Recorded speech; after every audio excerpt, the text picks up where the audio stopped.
Kwa sasa hivi Jubilee wameweza kupata kura moja. DCP wamepata kura 29 na UDA wako na kura 9. Tunaenda mpaka kura 50 out of 50, tuone wote.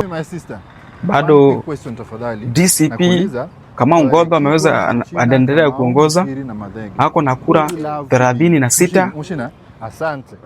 UDA wako na kura 10 na Jubilee wako na kura moja, na hao wengine PNU na Madhenge pia wako na 0. Maoni yako ni gani, mtazamaji wa video hii? Uweze kusema, uweze kutoa maoni yako kuhusu uchaguzi wa Olkalau mwezi huu wa 7. Kwa wenye wajui, by the way, kuko na by election mwezi wa 7 kumchagua MP wao after Kiarau Waga Dunia.